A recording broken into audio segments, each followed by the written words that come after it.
Hi everyone, I am Janhvi. Welcome back to my channel. So इस video में मैं आपसे शेयर करना चाहती हूँ अपनी एमएससी एडमिशन की जर्नी। तो इस वीडियो में आपसे शेयर करूँगी कि प्रिपरेशन से लेके जो एडमिशन तक की मेरी कैसी जर्नी रही है, तो वो मैं आपसे शेयर करना चाहती हूँ। एंड इस वीडियो को बनाने का एक और पर्पस है कि एक्चुअली मैं कॉलेज स्टार्ट होने से पहले इस वीडियो को रिकॉर्ड करना चाहती थी कि अगर ये इन 2 सालों बाद या फिर बीच में मैं कभी कभी अपनी वीडियो को वापस से देखूँगी तो मुझे बहुत अच्छा लगेगा कि मैंने ये जर्नी कैसे शुरू की थी और कैसे डिसीजन लिया था कि अपने कंफर्ट जोन से बाहर निकलने का। वो जो हिम्मत वाली फीलिंग होती है बहुत, वो अपने लिए खुद से कुछ डिसीजन लेना, तो वो चीज़ें याद आती हैं कि कैसे स्टार्ट किया था इस जर्नी को, कैसे प्रिपेयर किया था। तो वो सब चीज़ें याद करने के लिए भी मैंने इस वीडियो को सोचा बनाऊँ। अब मैं आपसे इस जर्नी के बारे में शेयर करूँगी कि कैसे मुझे एडमिशन मिला और मेरा किस कॉलेज में एडमिशन हुआ है, किस एग्ज़ाम के थ्रू हुआ है, किस कोर्स में एडमिशन मैंने लिया है। तो मैं वो सब कुछ आपसे शेयर करूँगी। तो ये तो कंफर्म था कि मुझे एमएससी करनी है, बट कहाँ से करनी है ये कुछ कंफर्म नहीं था। मैंने यही सोच के रखा था मैं जहाँ से अपनी बीएससी डिग्री कंप्लीट की हूँ वहीं से एमएससी भी कंप्लीट करूँगी। ऐसा कुछ मैंने डिसाइड नहीं किया था कि मैं बाहर की यूनिवर्सिटीज़ के एग्ज़ाम दूँगी, वहाँ पे जाके एडमिशन लूँगी। ऐसा कुछ भी डिसाइडेड नहीं था, क्योंकि मैं ऐसी पर्सन थी जिसको अपने कंफर्ट जोन में रहना बहुत पसंद था। उसको डिस्कम्फर्ट बिल्कुल नहीं पसंद था। अपने आसपास लोगों के बीच में ही रहना और यही सब चीज़ें थी। तो ऐसा कुछ डिसाइड नहीं था कि बाहर जाके एडमिशन लूँगी। तो मैंने दिसंबर के लास्ट वीक में मैंने ये डिसाइड किया था कि मैं सीयूटी का एग्ज़ाम दूँगी और मैं बाहर की यूनिवर्सिटी में ही एडमिशन लूँगी। मैंने ठान लिया था, क्योंकि मुझे ऐसा पता नहीं क्यों लगा था कि ये मेरी लास्ट चांस है खुद को एक अपने कंफर्ट जोन से निकालने का। मुझे ऐसा लग रहा था, क्योंकि अगर मैं फिर से उसी जिस जगह में हूँ वहीं से अपना 2 साल और निकाल दूँगी एमएससी में, तो मुझे नहीं लगता कि 4 साल में मुझे जो कोई डिफरेंस आई नहीं है, तो 2 सालों में क्या आएगी। तो यही सोच के मैंने दिसंबर के लास्ट वीक में सोचा था कि मैं सीयूटी एग्ज़ाम दूँगी। मैंने ठान लिया था कि मैं बाहर ही जाऊँगी। तो इसकी प्रिपरेशन मैंने स्टार्ट की थी दिसंबर के लास्ट वीक से। मैंने स्टार्ट किया था, मैंने इस वीक को पढ़ा था एंड जनवरी फरवरी ये 2 मंथ्स मैंने अच्छे से पढ़ाई की थी और प्रिपरेशन तो ठीक ठाक थी, लगा था कि हो जाएगा। फिर एग्ज़ाम देने गई, एग्ज़ाम दिया।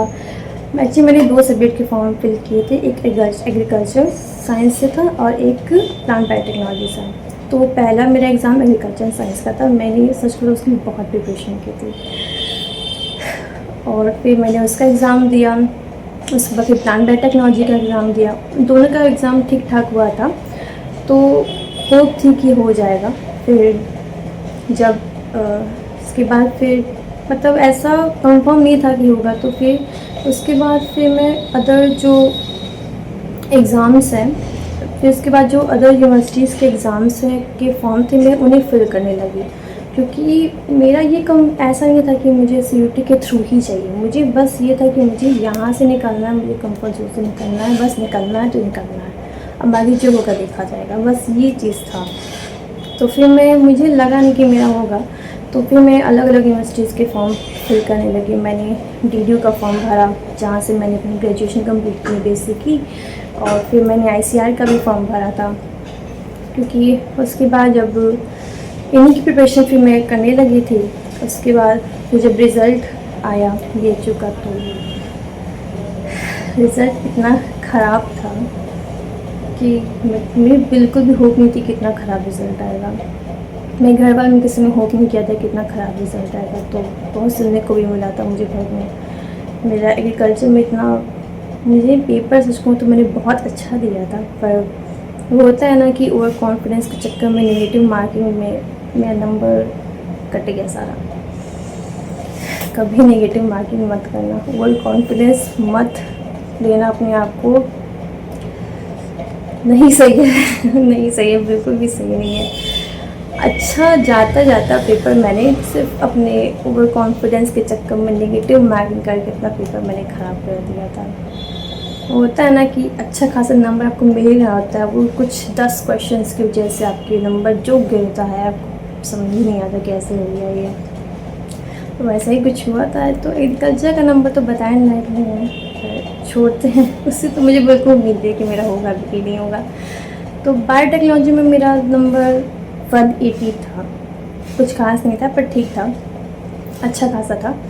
तो ऐसा कंफर्म ये था कि इसका में भी हो ही जाएगा। तो मैंने एकदम सीयूटी के बारे में एकदम सोचना ही बंद कर दिया था कि उसके थ्रू में एडमिशन हो भी सकता है। मैंने छोड़ दिया था उस चीज़ को। मैं अपनी अदर जो एग्ज़ाम्स थे उसकी प्रिपरेशन में लग गई थी, स्टार्ट कर दी थी प्रिपरेशन में। फिर बीच बीच में देख रही थी BHU की काउंसलिंग का। तो फर्स्ट काउंसलिंग में तो मेरा नहीं हुआ था प्लान बायोटेक्नोलॉजी में। तो उसके बाद फिर कुछ टाइम बाद फिर सेकंड काउंसलिंग हुई। सेकंड काउंसलिंग में मुझे थोड़ी होप थी कि हो जाएगा, क्योंकि उसमें आई थिंक 175 तक ही मांग रहा था और मेरा 180 था। तो मुझे लगा था हो जाएगा मेरा। तो ऑनलाइन काउंसलिंग ही चल रही थी, तो मैं प्रिपरेशन ही में अपना उतना वो नहीं कर रही थी, तो प्रिपरेशन ही कर रही थी। तो एक बार मैं ऐसे बैठी हुई थी, अपना फ़ोन ही देख रही थी, तो फिर मुझे मेल आई BHU से। तो मैंने मेल ओपन करके देखा तो उसमें लिखा था कि आपकी सीट अलॉट हो गई है।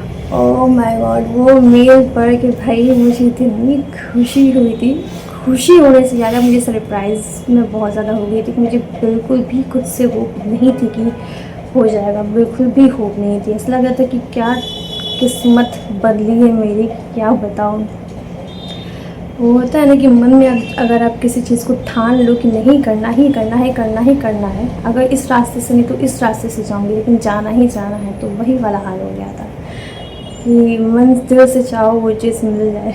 वही वाली थी, सरप्राइजिंग पॉइंट था। तो सच कहूँ तो मुझे पहले यकीन नहीं हुआ। मुझे पता था कि वो मेरी सीट कंफर्मेशन क्या ही है, मुझे सब पता चल रहा था, दिख रहा है मुझे, हाँ है, लेकिन मैं यकीन नहीं कर रही थी। फिर मैंने अपने भाई को दिखाया, नहीं तुम देखो।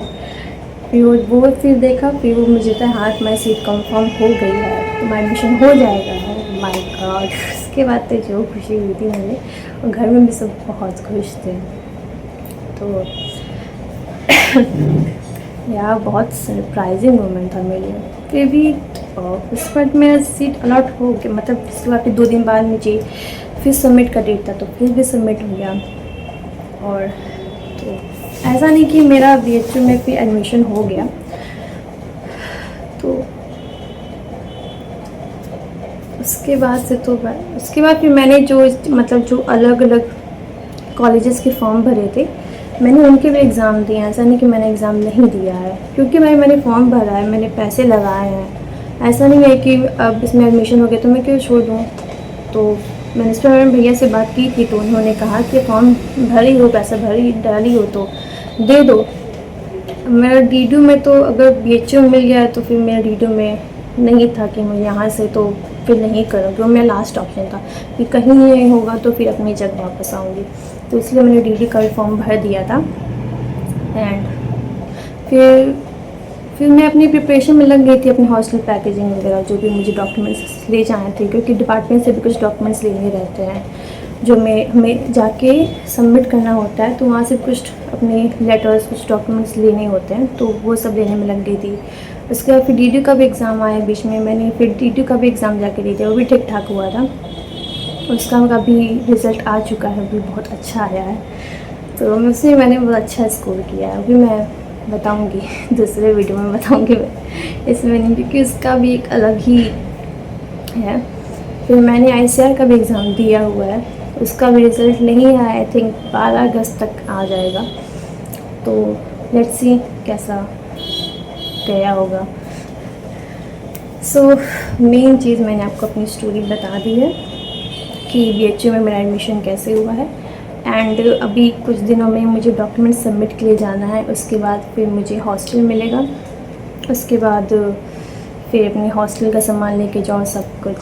भाई जिस कंफर्ट जोन से मैं निकलना चाहती थी अब मुझे, क्योंकि अभी बस कुछ दिन रह गए हैं यहाँ से जाने में, तो इतना ज़्यादा अजीब लग रहा है, अजीब बहुत ही अजीब फीलिंग है। ऐसा मन कर रहा है कि नहीं नहीं जाना है, रहने दो, हम यहीं रहेंगे हम यहीं से पढ़ लेंगे। नहीं, एकदम मन ही नहीं कर रहा जाने का।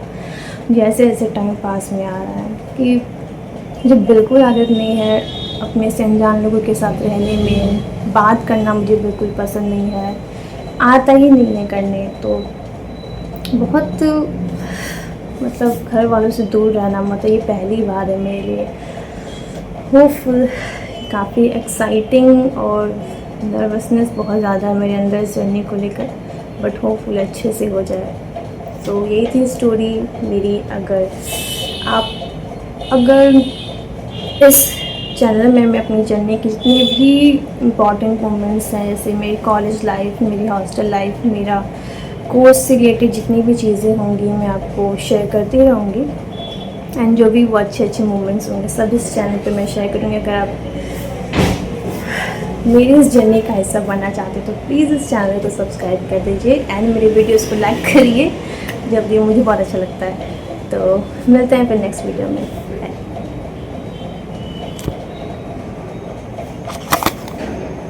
एक चीज़ मैं बताना भूल गई, स्टोरी बताने में इतना मैं खो गई थी कि मैं इम्पॉर्टेंट चीज़ तो बताने ही भूल गई कि मेरा कोर्स क्या है, मैंने किस कोर्स में एडमिशन लिया है। तो मेरे कोर्स का नाम है मॉलिक्यूलर बायोलॉजी एंड बायोटेक्नोलॉजी और मेरा एडमिशन BHU के साउथ कैंपस राजीव गांधी में हुआ है, जो कि मिर्ज़ापुर में है। सो लेट्स सी ये जर्नी कैसी रहती है। ओके।